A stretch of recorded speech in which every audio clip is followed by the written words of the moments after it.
Welcome to part 6 of this 8-part series where I dissect every difference between each Harry Potter book and movie. Today we're going to go over the Half-Blood Prince, the 6th book in the series. If you haven't seen parts 1 to 5, they're linked down below. I've put a lot of work into this series, so make sure you check them out if you haven't already. Since this is going to be a long video, let's get right into it and get started.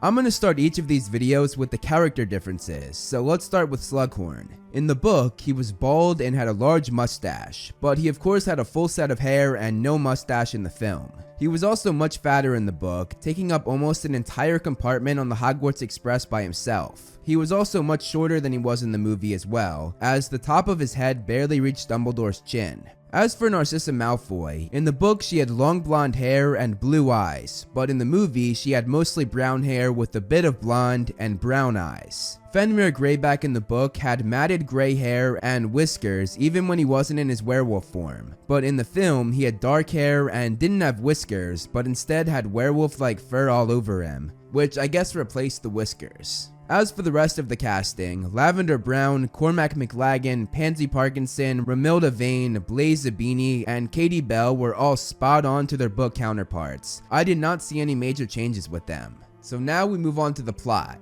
The movie of course starts out with the events from the Order of the Phoenix Ball at the Ministry, so obviously that did not happen in the book. Instead, the novel actually started from the point of view of the Muggle Prime Minister, and through his thoughts, we find out about the bridge collapsing and the bad weather going on, which differs from the film as we actually saw this happen. However, in the movie, it was the Millennium Bridge in London that fell, but that was not the bridge that fell in the book, as currently in the Harry Potter timeline, the Half-Blood Prince took place in 1996, and the Millennium Bridge was not built until 2000, so that's a huge mistake on the filmmaker's part. The bridge that fell in the book was actually the Brockdale Bridge. Also, in that scene in the movie, the Death Eaters fly, but they could not fly in the book. That was a power made just for the movies. There were a lot of other details that the movie left out of the opening scene as well, like hurricanes that were caused by giants working for Voldemort, a few murders including Amelia Bones, who was the head of the Department of Magical Law Enforcement, the fact that the Death Eaters had put the Muggle Prime Minister's junior minister under the Imperius Curse, that the Dementors left their post at Azkaban Prison and now roam the country freely thanks to Voldemort, and also that Fudge had been pushed out of office and replaced by Rufus Scrimgeour, who then appears to meet the Muggle Prime Minister, but Scrimgeour was of course cut out of this movie entirely, which is a pretty big difference from book to film. The next thing to happen in the book was the meeting that Snape, Bellatrix, and Narcissa have, which in the movie happens much later, well after Harry arrived at the Weasleys. There are also some differences with this when we compare the book to the film. In the movie, Wormtail answers the door, but in the book, Snape himself answers the door. In the movie, Snape and Bellatrix have a short argument about Bellatrix touching Snape's stuff. Put it down, Bella, we mustn't touch what isn't ours. But in the book, instead, they have an argument about Snape's allegiance. Snape tells Bellatrix that she can ask him whatever she wants and he would answer, and she questions his loyalty to Voldemort and his allegiance to Dumbledore. But Snape answers every question perfectly, proving that he is on their side, or so they thought. In the novel, Narcissa falls to Snape's feet, crying and begging him to carry out the task that Voldemort gave to Draco. But in the movie, she just sat there calmly when she asked him, and unlike in the book, she didn't shed a tear in the movie. In the film, it was Bellatrix who told Snape to make the unbreakable vow. Make the unbreakable vow. But in the novel, it was actually Narcissa who asked him to make the vow, begging him to protect Draco. When we first see Harry in the film, he's at a train station, and we find out that he spent his whole summer there. You've been reckless this summer, Harry. I like riding around on trains. However, in the book, the first time we see Harry is at the Dursleys, and we find out that he spent his whole summer in his bedroom, lying on his bed, refusing to eat, and being depressed about Sirius's death. There was never any mention of a train station.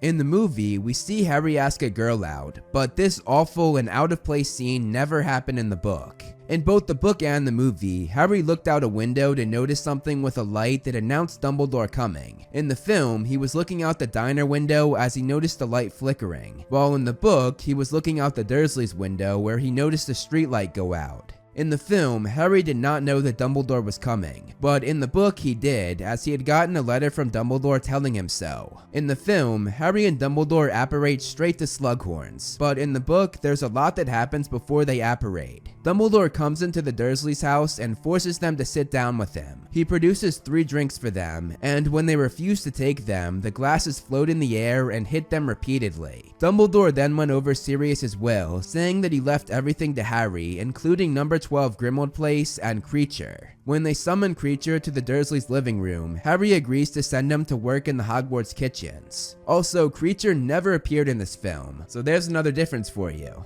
Harry then agrees to let the Order keep using Grimmauld Place, and he decides to let Buckbeak, who he also inherited, live with Hagrid. The movie also cut Dumbledore roasting the Dursleys, saying that they never treated Harry as a son as he had asked them to do, and rather showed him only neglect and cruelty. In the film, Harry asks Dumbledore about his hand before they apparate, but in the book, he asked him about it after they apparated and arrived in Slughorn's town. In the film, the thing that gave Slughorn away was the dragon's blood. What gave me away? Dragon's blood. But in the book, the thing that gave him away was the fact that there was no dark mark over the house, the mark that the Death Eaters put over their crime scenes. In the film, Dumbledore introduced Harry before they put the house back together. Harry, I'd like you to meet an old friend and colleague of mine, Horace Slughorn. But in the book, he introduced him after they put the house back together. In the novel, this is where Harry sees Dumbledore's ring, and this is the first time it's brought to our attention. But in the film, the ring was shown much earlier during the opening scene in the Ministry. In the movie, Harry did not know he was going to the Burrow, nor that his things were there. Oh, you'll not be returning to Little Whinging tonight, Harry. But, sir, what about Hedwig? And my trunk? Both are waiting for you. But in the book, Harry knew both of these things already, as Dumbledore had told him earlier. In the film, Harry arrived at the Burrow alone, but in the book, Dumbledore arrived with him. Before going inside, Dumbledore pulls Harry into a broom shed, and they have a conversation that was never mentioned in the book. Dumbledore praises Harry for how he was handling Sirius's death, and told him that he was sorry he had so little time with his godfather. Dumbledore then tells Harry to confide in Ron and Hermione about the prophecy, but not to talk about it with anyone else. He then finishes the conversation, telling Harry that he would be giving him private lessons that year. When Harry entered the Burrow in the film, he was greeted by Ron, Hermione, Ginny, and Mrs. Weasley, and they did not know he was coming. Why didn't you let us know you were coming? I didn't know. Dumbledore. Oh, that man. But in the book, he's greeted by just Mrs. Weasley and Tonks, as everyone else was asleep, and unlike in the film, Mrs. Weasley knew he was coming in the book. Also, unlike in the film, he's not alone, as Dumbledore enters with him. That night in the movie, Harry talks with Ron and Hermione, but in the book, he spends the night talking with Mr. and Mrs. Weasley instead. Also, the movie had Mrs. Weasley not want to send the kids back to school. Mum sort of lost it last week. Said Ginny and I had no business going back to Hogwarts.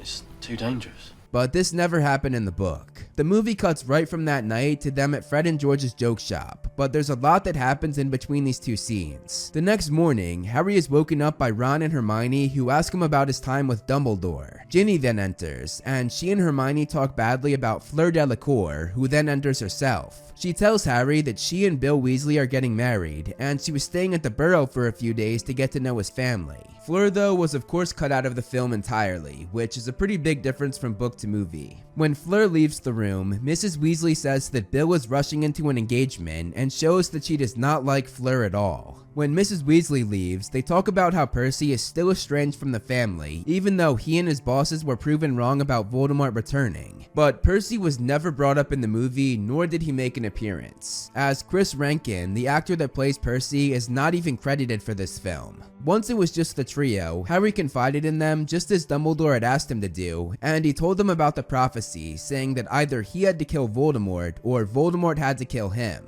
In between these two scenes, they also get their OWL results, and Harry got a perfect score for Defense Against the Dark Arts and only failed 2 classes, History of Magic and Divination. Ron was satisfied with his grades, and Hermione got the highest marks in everything except Defense Against the Dark Arts, where she got the second highest score. In between these two scenes, several more weeks go by, and during this time, they hear grim stories of disappearances and deaths in the Daily Prophet. Mrs. Weasley also threw Harry a party for for his 16th birthday, during which they got even more dark news from Lupin, who tells them about new Dementor attacks and the murder of Igor Karkaroff, who tried to desert the Death Eaters. Bill then brings up the disappearances of Florian Fortescue and Ollivander the Wand Maker. This was the first time we heard about Ollivander's disappearance in the book, but in the film we got a mention of this much earlier, as we actually saw him get kidnapped at the very beginning of the movie. Soon afterward, Harry got an owl that named him Gryffindor Quidditch Captain, which wasn't actually stated or said out loud in the movie, though it was heavily implied during the tryout scenes. The book and the movie meet up again when they go to Diagon Alley to get their school supplies, during which they go to Fred and George's joke shop, but there's a lot more to this trip in the book. Hagrid accompanies them as their bodyguard, and the trio goes off to buy new robes with Hagrid. While in the shop, they see Draco and his mother Narcissa. Draco calls Hermione a mudblood, which makes Ron and Harry draw their wands. Narcissa then steps in and threatens the two boys if they harm her son.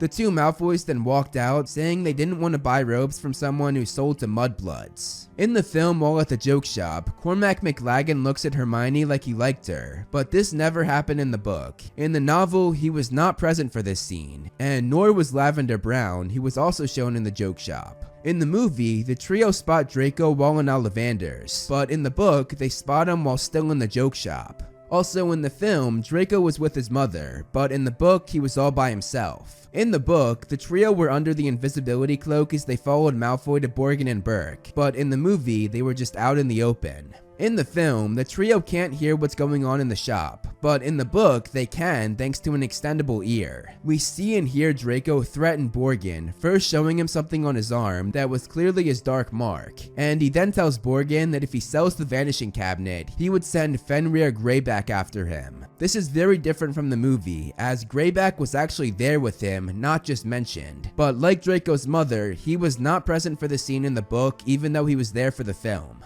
The movie then cuts to the Hogwarts Express, but there's a lot that happens in between these two scenes. They return to the joke shop and lie to Mrs. Weasley, saying that they had been in the back of the shop the whole time. We also see them return to the Burrow, and while there, we see the trio have the conversation that they had on the train while in the room that Harry was staying in. The film added a line though, which was Harry making it seem like what they saw was an initiation. It was a ceremony, an initiation. Stop it, Harry. I know where you're going with this. It's happened. He's one of them. But he did not say this in the book, as they knew exactly what happened in the shop, having heard everything through the extendable ear. The film also cut everything leading up to them being on the train, which involved them being escorted by a bunch of Ministry Aurors. Before boarding the train, Harry pulled Mr. Weasley aside and he told him about Draco and the Vanishing Cabinet, something that in the film he had done while at Hogwarts, sending Mr. Weasley a letter. Did you get my owl? Yes, I did.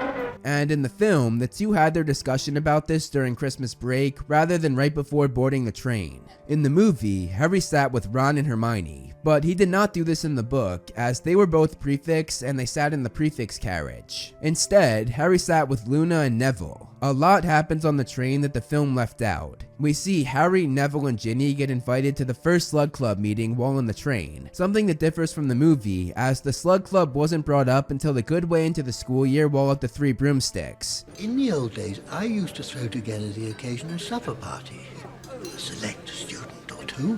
And the first meeting wasn't until about November, which is 2 months after the first meeting in the book. In the movie, Harry used instant darkness powder to hide in Malfoy's compartment, but in the book he did not do this, but rather waited for Zabini to enter and followed him while under the invisibility cloak. In the movie, Draco noticed Harry when he moved a bag, but in the book, he noticed Harry when his cloak slipped for a second while entering. In the novel, Draco was lying with his head in Pansy Parkinson's lap, but in the film, he was sitting on his own side, facing Pansy. In the movie, Draco spoke to Harry before cursing him. Didn't Mummy ever tell you it was rude to eavesdrop, Potter? But in the book, he gave him no warning and did not say anything beforehand. He just went straight for the curse. In the film, Luna was the one who found Harry, but in the book, it was actually Tonks to find him. In the movie, the gates were still open and Flitwick greeted them, but in the novel, the gates were closed and Snape was the one to greet them, responding to Tonks' Patronus that she had sent up. When Snape arrived, he commented on Tonks' Patronus form changing, now resembling a furry four-legged animal, which we later find out is the same Patronus as Lupin's, meaning Tonks is in love with him. However, Lupin refused to be with her, which is why Tonks is very depressed in every scene she's in during this book.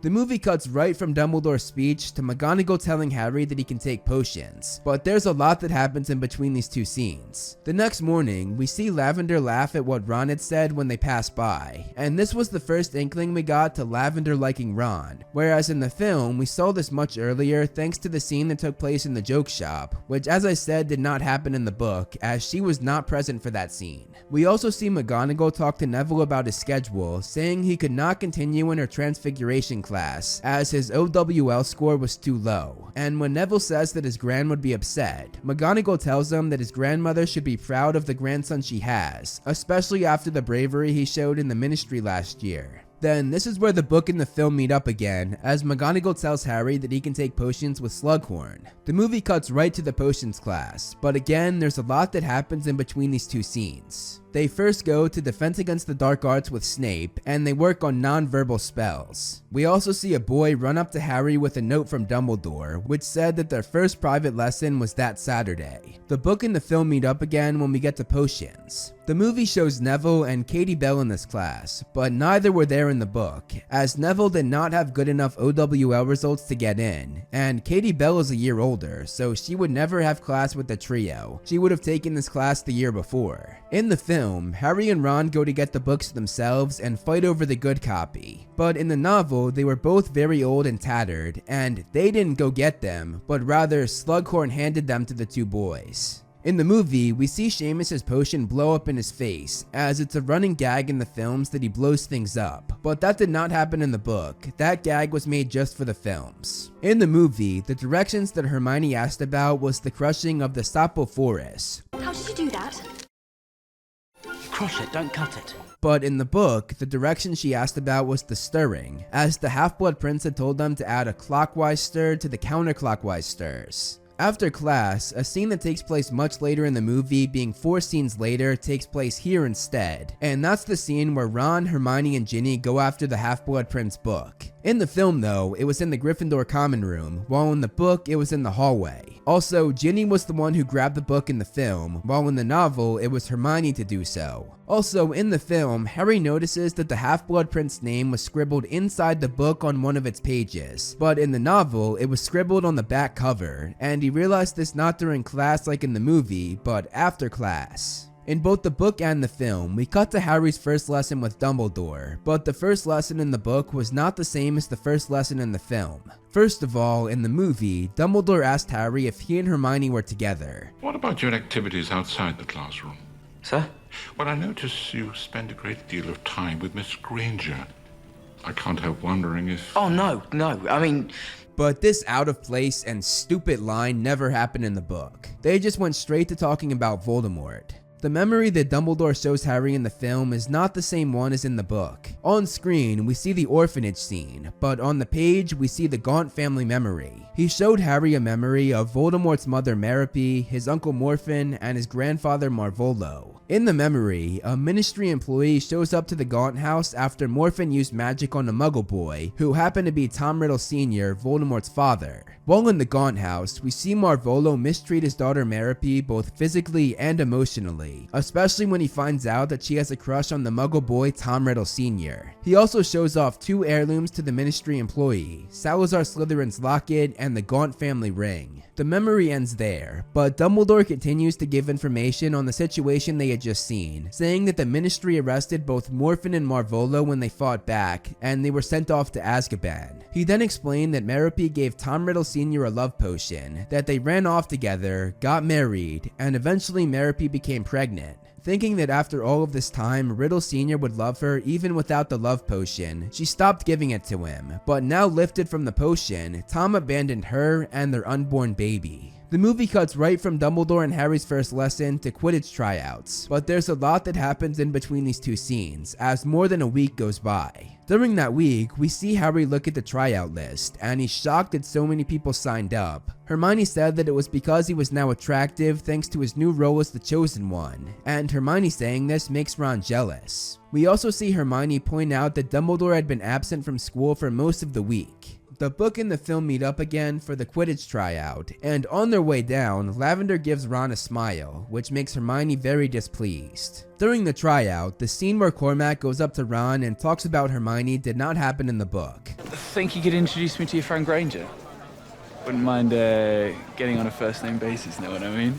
Cormac did not like Hermione. That was just the film adding more romance drama to a movie that should have been more focused on Voldemort and the dark times they were in. Also, Ron did not fall off his broom like he did in the film. He was able to fly without falling, as those are the absolute basics of Quidditch, and he would not have made the team if he couldn't do that. While the scene ends after Ron saved the last goal, there was a lot more to the scene and that day in the book. Harry tells an angry McLaggen that he did not make the team, and when he tries to argue with Harry, Harry puts his foot down. We also see the trio walk down to Hagrid's, and as they do so, Ron recounts his tryout, a scene that in the film took place while sitting in the Gryffindor common room instead. While at Hagrid's, he tells the trio that Aragog is sick and dying, something that differs from the film, as the first mention we get of the Acromantula was after his death, not before it. When they return to the Great Hall, they see Cormac stumbling, and Harry pulls Hermione aside saying that he was confounded thanks to her, and Hermione admits to it. A scene that in the film took place much later on the night that Ron kissed Lavender, and instead of being in the Great Hall, it was in the Gryffindor common room.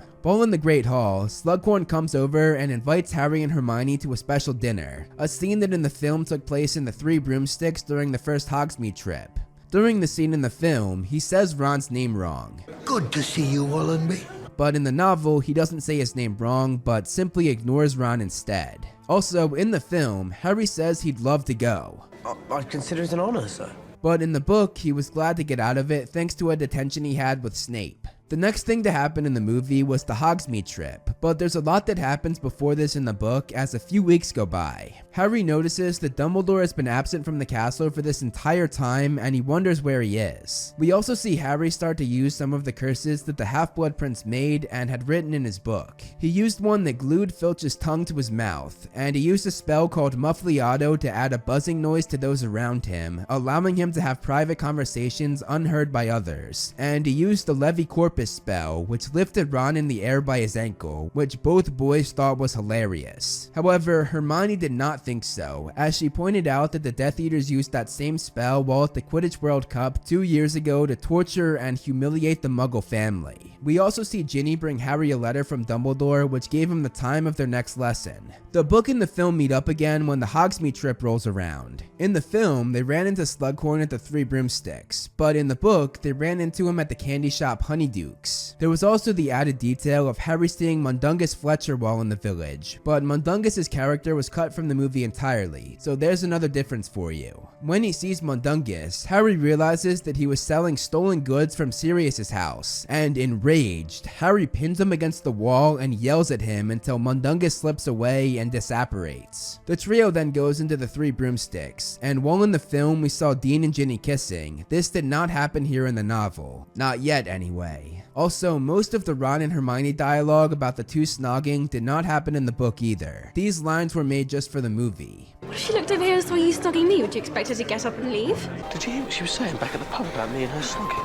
On top of that, Harry saw Draco in the pub, but in the book he did not, as we later find out he was in detention with McGonagall during this trip. In the film, Katie Bell slammed to the ground on her own, but in the book, the trio as well as her friend Leanne were under her and pulled her down, and instead of slamming on the ground, the four caught her when she fell. In the film, Hagrid just happened to be right there, but in the book, Harry had to run and get help and he brought Hagrid there. When Harry reached for the necklace in the film, Hagrid told him not to touch it. Do not touch that. But in the book, it was Ron who reached for the necklace, not Harry, and Hermione was the one to tell him not to touch it, not Hagrid. In the film, Leanne knew that Katie was taking the necklace to Dumbledore. She said it was important that she deliver it.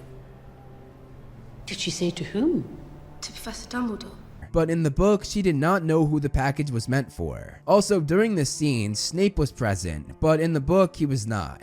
On top of that, when asked how Harry knew it was Malfoy, in the novel, he said the necklace used was in Borgin and Burke the same night Malfoy was, meaning he knew about it. But in the movie, he said, Your evidence? I just know. Some lazy writing if you ask me. You are a professional writer, and you couldn't come up with anything better than, I just know? Disappointing. After the Hogsmeade trip, we see another lesson with Harry and Dumbledore, this time going into the Orphanage memory, which we of course saw much earlier in the film taking place during the first lesson. There are many differences when we compare this scene from book to movie, so let's go over it. In the book, Dumbledore had red hair, but in the movie he had white hair. When Dumbledore talked with Ms. Cole in the film, they were on the staircase and in the hallway, but in the book, the two sat down together in her office to talk. She also added many more details, going over his mother showing up there, giving birth to him while in the orphanage, then dying an hour later. She also talked about how Tom hung another kid's bunny after they got into an argument, and the fact that he scared kids in a cave while on a trip, and that afterwards, the kids were never the same again. Instead of telling us about the cave though, they showed a picture of it that was in Tom's room, which wasn't there in the book, and nor was the diary. In the film, Tom says, I can make bad things happen to people who are mean to me.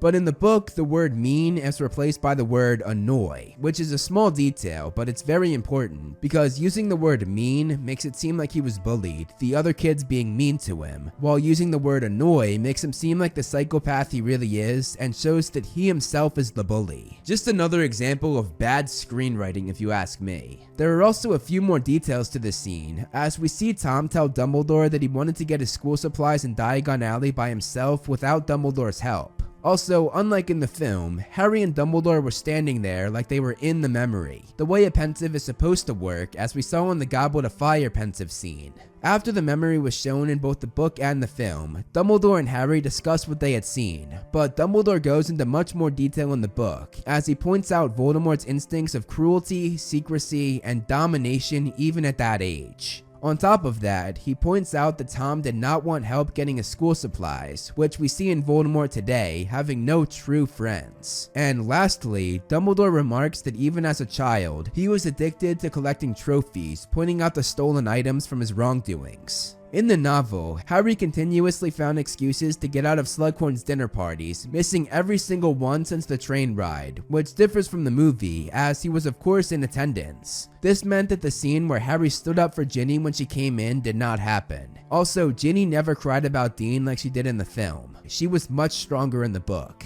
Look at her eyes. They've been fighting again, her and Dean. On top of that, the scene after the Slug Club meeting where Harry talks to Slughorn about Voldemort did not happen in the book. Pretty much all of that dialogue was made just for the film. When I first met young Mr. Riddle, he was a quiet, albeit brilliant boy committed to becoming a first-rate wizard. If the monster existed, it was buried deep within. In both the book and the film, we see the scene where Hermione brings up Slughorn's Christmas party. Slughorn's having Christmas do, you know. And we're meant to bring someone. I expect you'll be bringing McLagan. He's in the Slug Club, isn't he? Actually, I was going to ask you.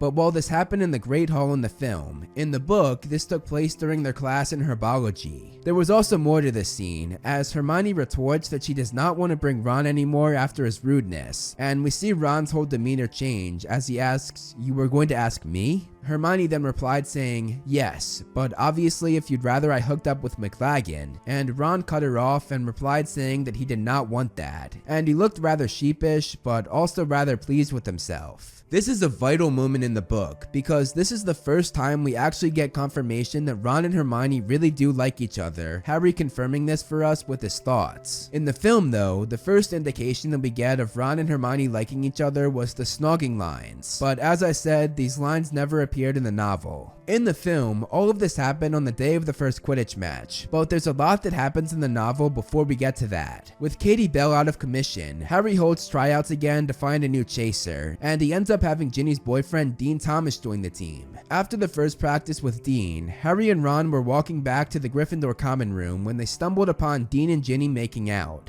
This leads to a huge fight between Ginny and Ron, Ginny saying that he was the only one who hadn't kissed someone yet, as Harry had Cho and Hermione had Crumb. When Harry saw Dean and Ginny kissing, it made him realize for the first time that he really liked Ginny, something that differs from the film, as he had liked her since the summer, as we saw him look up at Ginny's window and smile when he first arrived at the Burrow, and then hug her and look into her eyes, even though hours before this he asked another girl out. But as I said, that never happened in the book. They also showed Harry liking Ginny much earlier, with him getting jealous in the joke shop. Are you not currently dating Dean Thomas? And also with the cringy skin scene, which also never appeared in the book. That god-awful conversation was made just for the movie. You know, she's got nice skin.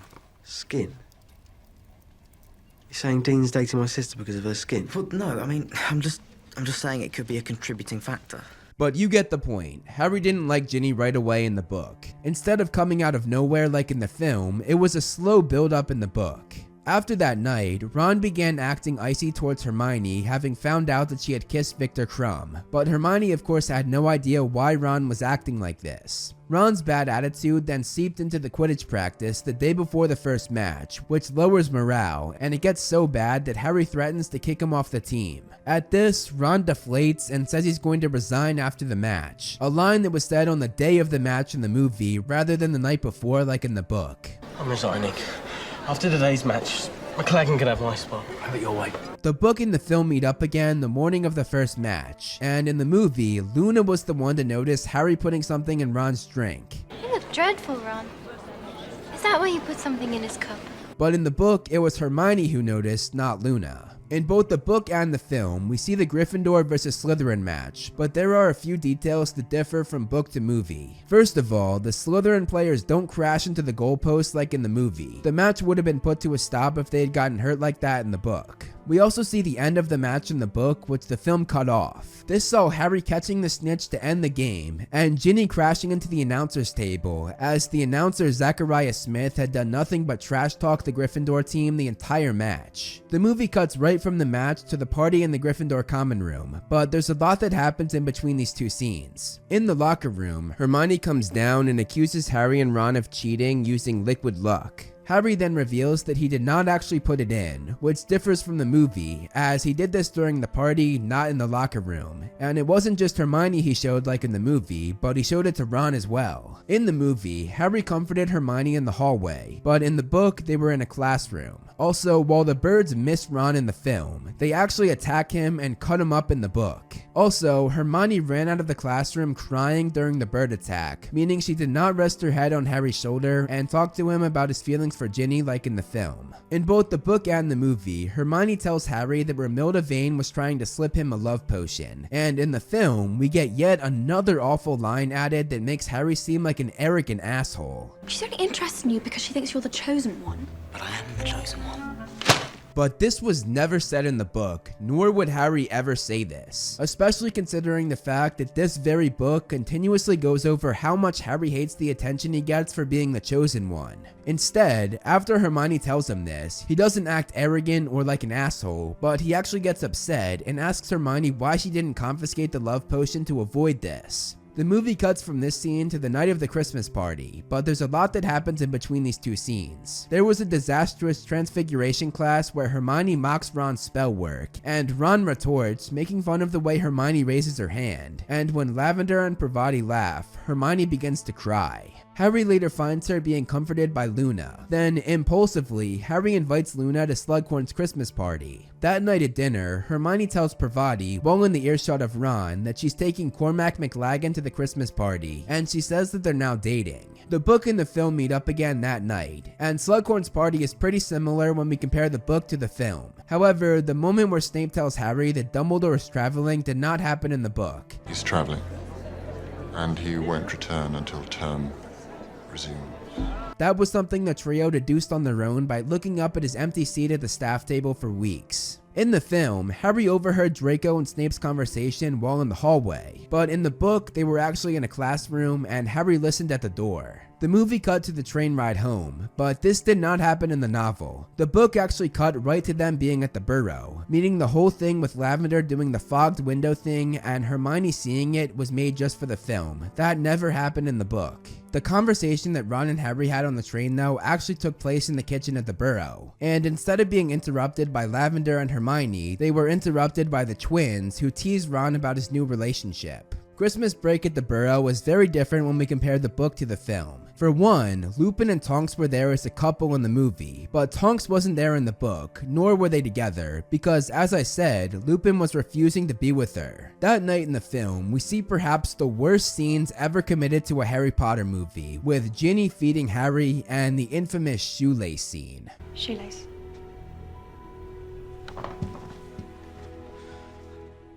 But neither of these cringeworthy scenes happened in the book, they were made just for the film. Also, the scene where Harry and Arthur talk in his garage did not happen either. As I said, most of that conversation happened on platform 9 3/4 before Harry boarded the train. And most of all, the scene where Bellatrix and Greyback appear and burn the Burrow down did not happen in the book. All of that out of place and stupid scene was made just for the movie. While Christmas Break ends there in the film with all of them looking up at the Burrow before Christmas even took place, there was a lot more to Christmas Break in the book. On Christmas Day, Ron is disgusted by the gift he received from Lavender, which was an enormous locket engraved with the words, "My sweetheart." This differs from the film, as she gave this to him after Christmas break while at Hogwarts, and unlike in the book, she gave it to him in person. During breakfast, Mrs. Weasley asks Lupin if he's heard from Tonks lately, knowing full well that he refused to be with her and broke her heart. Harry then mentions Tonks' new Patronus form to Lupin, which makes him quickly shove turkey in his mouth, clearly very guilty. Percy and the Minister of Magic Rufus Scrimgeour then arrive, a big difference from the film, as neither character made an appearance in the movie at all. Percy awkwardly hugs his mother, but when Scrimgeour asks Harry to walk with him through the garden outside, the reason why they showed up becomes clear. During their walk, Scrimgeour asks Harry to work with the Ministry, but Harry refuses, holds up his scarred hand that still said, "I must not tell lies," says the Ministry did its best to smear his reputation and ignore Voldemort's return, and told the Minister that he was Dumbledore's man through and through.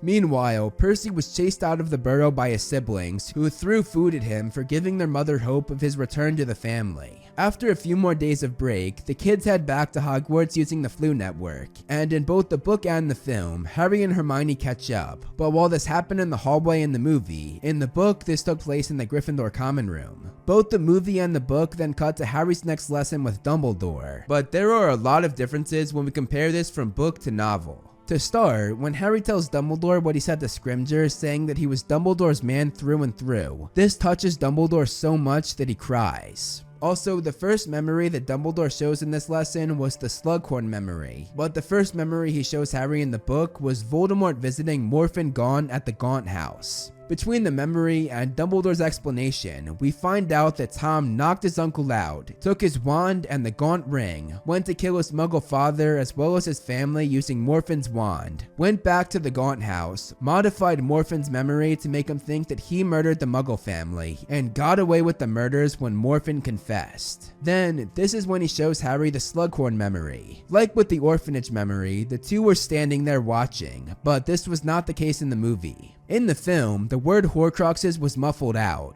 It's called, as I understand it. But in the book, that word was actually said. However, when Slughorn said, I don't know anything about such things, and if I did, I wouldn't tell you. Now get out of here at once, and don't let me ever catch you mentioning it again! we actually saw him in the film, but when he said this in the novel, the scene filled with dense fog and we could not see anything, the clear indication that Slughorn had altered the memory. The movie then cuts to Harry's first attempt of getting the memory, but there's a lot that happens in between these two scenes. We see Harry tell both Ron and Hermione about the lesson, separately of course because they were still fighting, and Ron suggests that he try to get the memory after potions class. During that lesson, they're assigned to make an antidote to a given poison, and because there wasn't a specific concoction to make, the Half-Blood Prince book could not help Harry. That is, until he sees that a Bezoar can counteract pretty much any poison. So Harry pulls one out and Slughorn loves it. After class, Harry goes up to Slughorn to ask him about Horcruxes, which differs from the film as it was not at the end of his own class that he did this, but at the end of a younger year's class. The movie then cuts to Ron eating chocolates from Romilda Vane, but there's a lot that happens in between these two scenes. We see the 6th years have an apparition lesson in the Great Hall, and during this, Harry positions himself behind Draco, who is having a heated argument with Crabbe, Malfoy telling Crabbe to keep watch for him and not to ask questions. This is something that differs from the film, because in the book, we find out that Crabbe and Goyle help Malfoy while he's in the Room of Requirement, but in the film, Malfoy does this by himself without their help.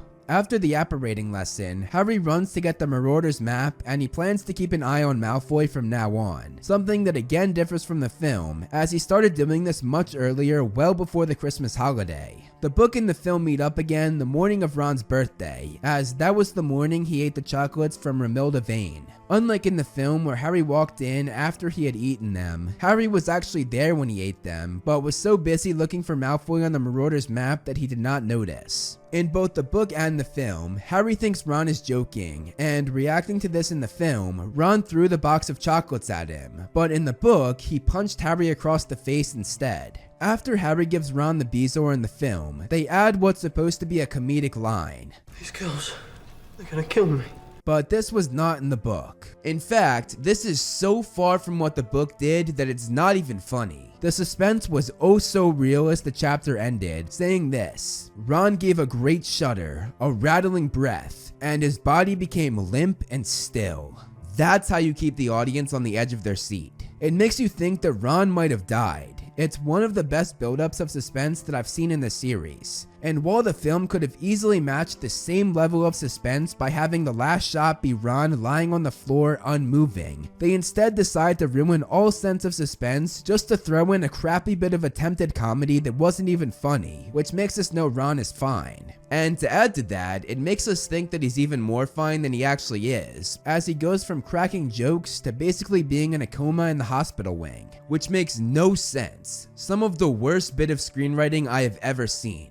It is so disappointing to see this in a Harry Potter film. In the film, we see Harry, Ginny, Hermione, McGonagall, Snape, Dumbledore, and Slughorn in the hospital wing, but in the book, none of the professors were there, and sitting with Harry, Ginny, and Hermione was Fred and George instead. In the movie, Lavender walks in, but she did not appear in this scene in the book. Also, while Ron says Hermione's name in both mediums,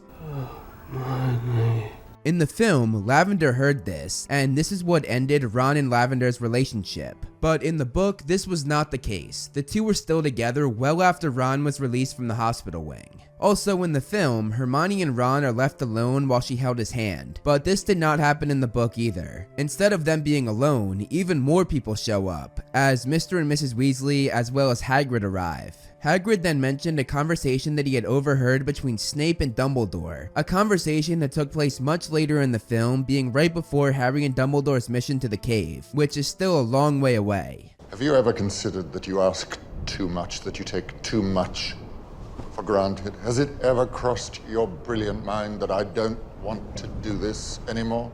Whether it has or hasn't is irrelevant. I will not negotiate with you, Severus. You agreed.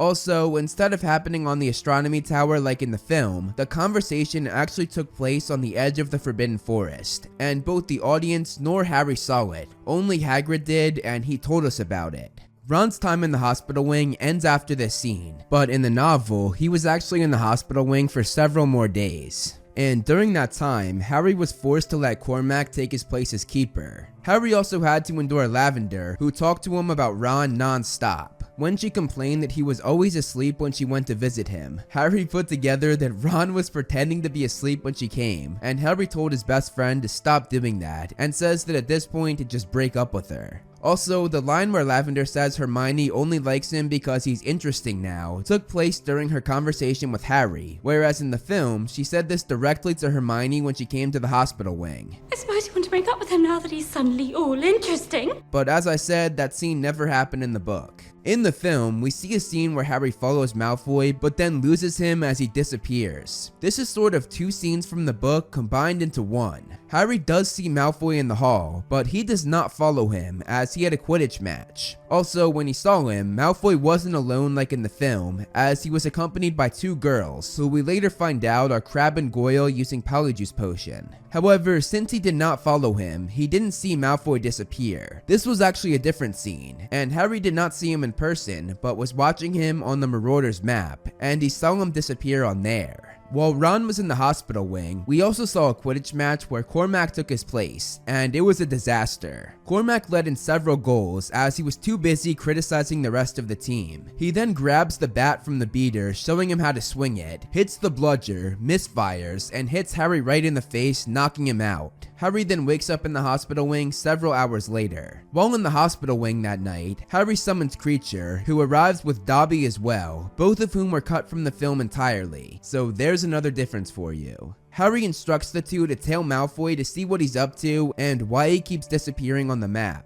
The book and the film meet up again when they're released from the hospital wing and the trio is back together. The movie then cuts right to Harry finding the Sectumsempra spell, but there's a lot that happens in between these 2 scenes. We see Harry have another lesson with Dumbledore, a lesson that was not in the film at all. When he arrives, Dumbledore is very disappointed that Harry did not try harder to get the memory he had asked him to get, so they move on to other memories. The first memory shown was Riddle visiting a woman named Hepzibah Smith for work. Hepzibah pulls out 2 items, Hufflepuff's cup and Slytherin's locket. The memory ends there, but Dumbledore says that 2 days later, Hepzibah was killed and both items were gone. Her very old house elf named Hoki was blamed for the murder, everyone thinking that she accidentally poisoned her master in her old age, and Voldemort got away with another murder. The next memory shown was Voldemort visiting Dumbledore in his office many years after the previous memory. He asked Dumbledore for a job, but Dumbledore refused to let him teach at Hogwarts. After the memory was over, Dumbledore says that Voldemort put a curse on the Defense Against the Dark Arts job, the reason why there's a new teacher every year, something that the films never mentioned.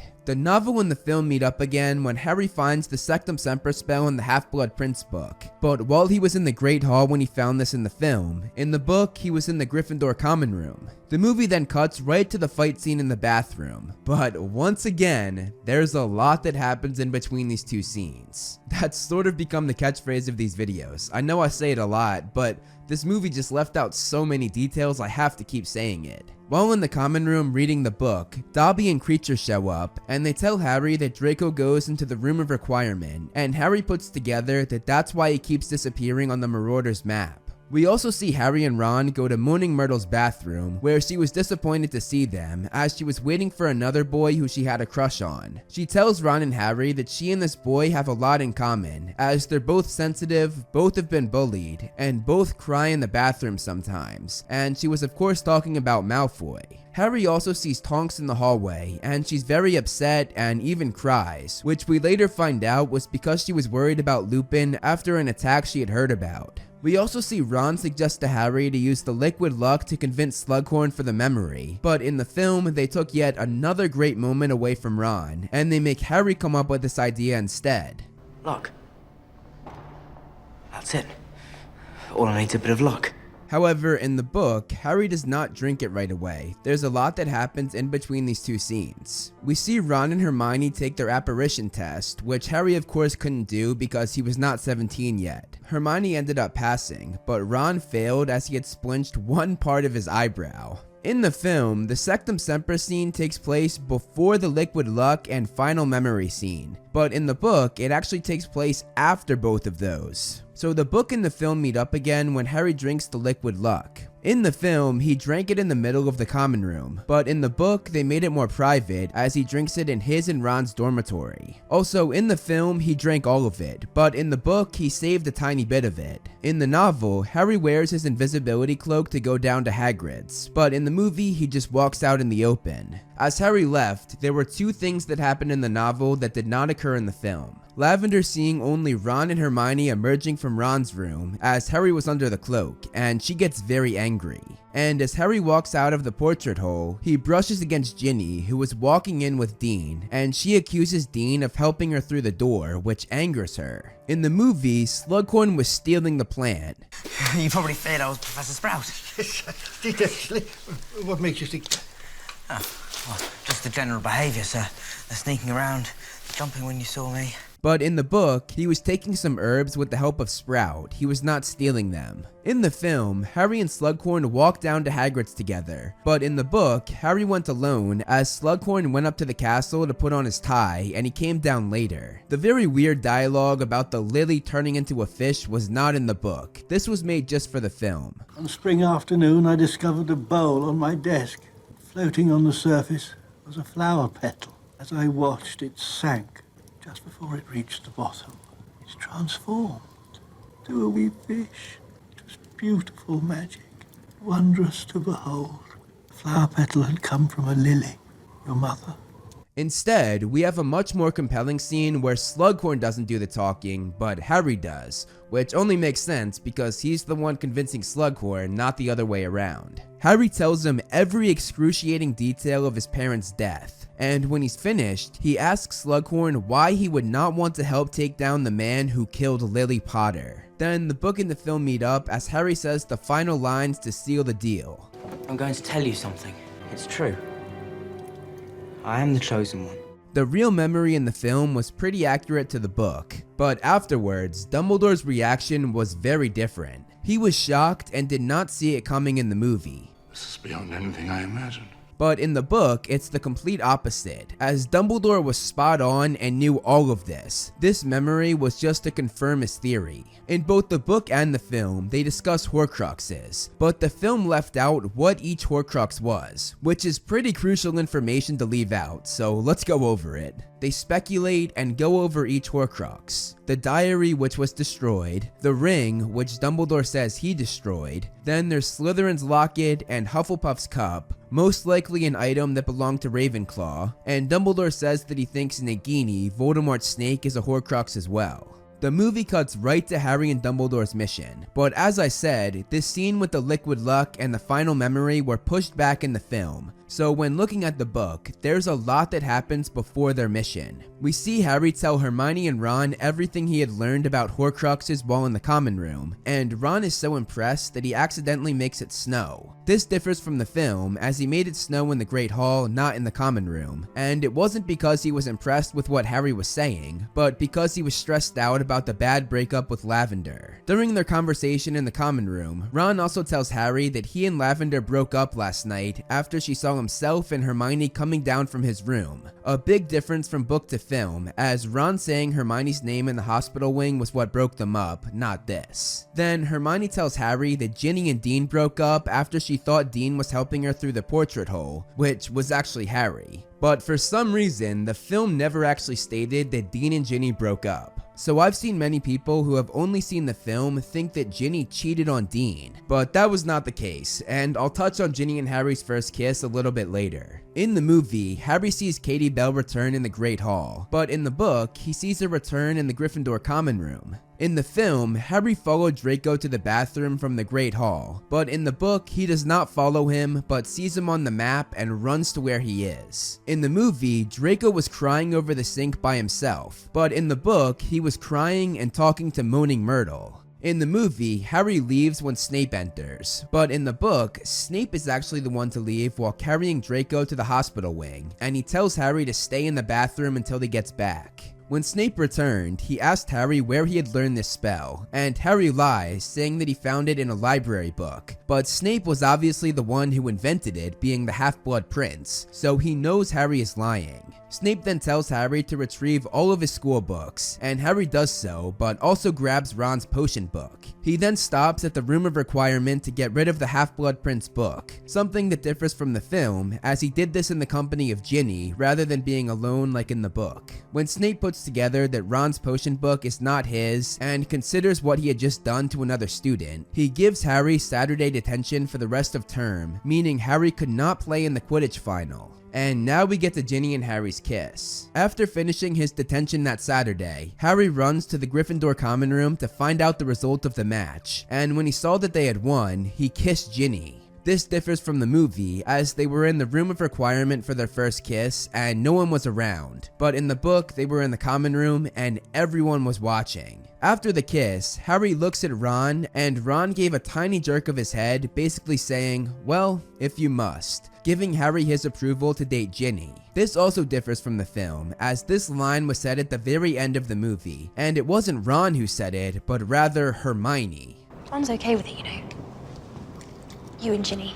Something that's very disappointing, because this was a crucial moment between Harry and Ron's friendship, and at this point, I'm not even surprised that they're giving some of Ron's best moments to Hermione. We've seen it in every film, and it's a real disappointment. Before we get to the final mission, there's even more that happens in the book, as the movie literally skipped over everything that happened with Harry and Ginny's relationship after their kiss. That night, the two left the party in the common room and walked on the grounds together, something that meant a lot to both of them. Several weeks go by, and everyone gossips about their new romance, but Harry does not care, as he's happier than ever. We also see the trio and Ginny hang out pretty often, and one time while in the common room, Ginny was leaning on Harry's leg as they joked around. One day while in the library, Hermione brings up the research she's been doing to find out more about the Half-Blood Prince, something that in the film took place much earlier, as she said this during the first Hogsmeade trip. So I went to The library.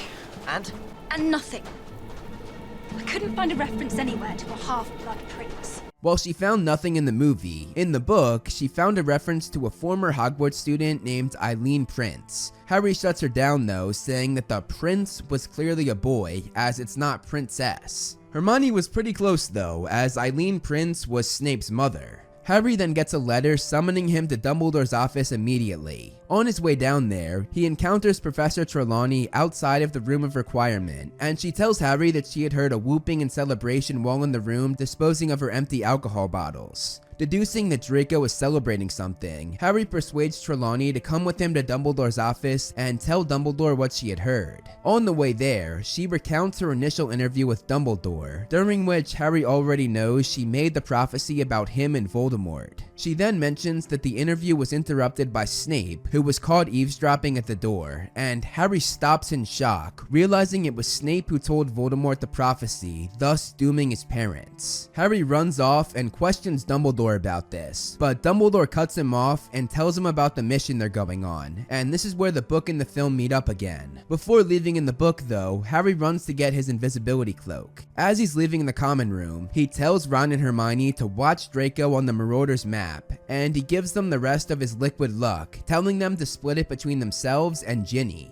In the film, they apparate out of the castle from the astronomy tower, but in the book, you can't apparate within the castle, even if you are the headmaster. So the two walk to Hogsmeade and apparate from there. In the book, we see them swim to the cave from the rock they were on, and seeing this, we see how strong and fast Dumbledore is even in his old age. The film skipped over that though, and just cut to them already in the cave. In the movie, the liquid that guards the Horcrux was black, but in the book, it was green and glowing.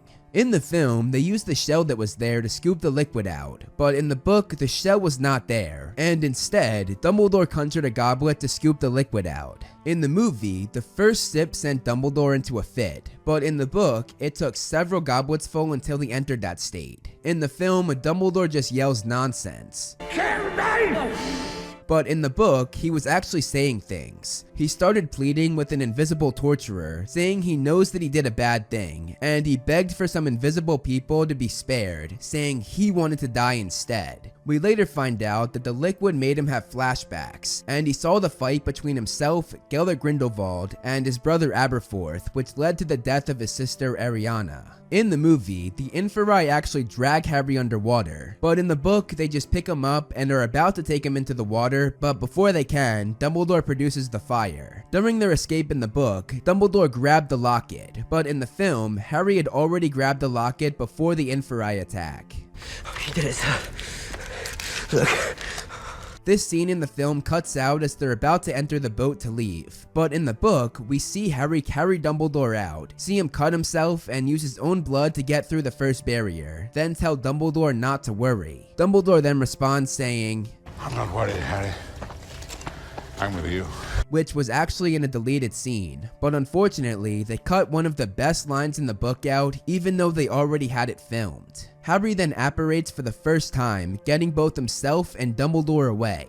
In the film, they arrive on the astronomy tower, but in the book, they land in Hogsmeade. When they arrive back, there's a dark mark over the castle, something that is very different from the film, as the dark mark doesn't go up until after Dumbledore is killed. The two fly back to the castle on broomsticks and land on the astronomy tower where the dark mark appeared, only to find out it was a trap. In the film, Harry hid underneath the floor and watched everything from there, but in the novel, he was under his invisibility cloak and Dumbledore silently immobilized Harry, meaning he could not move. Also, it's worth mentioning that Dumbledore doing this was what allowed Draco to disarm him so easily, as he had no way to defend himself. On top of that, Draco disarmed Dumbledore right away, but in the film, they talk for a while before Dumbledore pulls out his wand and Draco disarms him. A stupid decision if you ask me, because it shows that Draco disarmed the greatest wizard of all time with ease and with no explanation of why or how he did this. In the film, Draco shows his dark mark. I was chosen! But in the book, he does not do this. The movie also cut Draco's explanation of how he managed to get the necklace to Katie Bell and poison the mead, saying that he put Madame Rosmerta, the owner of the three broomsticks, under the Imperius curse, taking care of both things for him. In the film, Bellatrix, Greyback, and two masked Death Eaters arrived, but in the book, Bellatrix did not take part in this battle. She was not at Hogwarts that night, and instead, it was Greyback, Corbin Yaxley, the siblings Amicus and Electo Caro, Thorfinn Rao, and Gibbon, meaning there were 6 of them, not 4 like in the movie. In the film, we saw that moment where Snape and Harry interact before he killed Dumbledore, but this never happened in the book, because as I said, Harry wasn't under the floor, but against the wall and under his invisibility cloak, unable to move. When Harry runs after the Death Eaters, there are many differences when we compare the book to the film.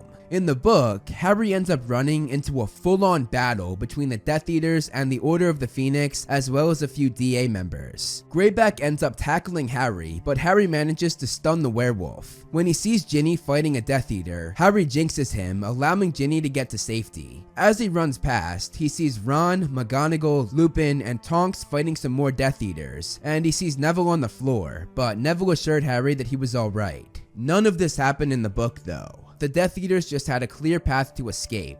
Instead of getting this epic battle, we get Bellatrix smashing some plates, which never happened in the book. There's also the added detail of Hagrid trying to stop the Death Eaters from escaping, but once his cabin was caught on fire, which obviously was not done by Bellatrix like in the film, but by another Death Eater, he had to run in to rescue Fang. After Snape told Harry that he was the Half-Blood Prince in the film, their conversation ends there and Snape walks away. But in the book, Harry calls Snape a coward again, and losing his temper, Snape hit Harry with a painful jinx. Buckbeak then came to Harry's rescue and chased Snape away. In the book, Harry opens the locket and reads the letter from R.A.B. while next to Dumbledore's dead body, but in the film, we don't see the locket get open until the final scene several days later. In the movie, everyone raises their wands in honor of Dumbledore, but this never happened in the book. That was made just for the film. Instead, Ginny leads Harry away from Dumbledore's body, and they meet the Order and the DA members in the hospital wing. A scene that was cut from the film entirely, and was a scene that was pretty vital as it gave us a lot of information, so let's go over it.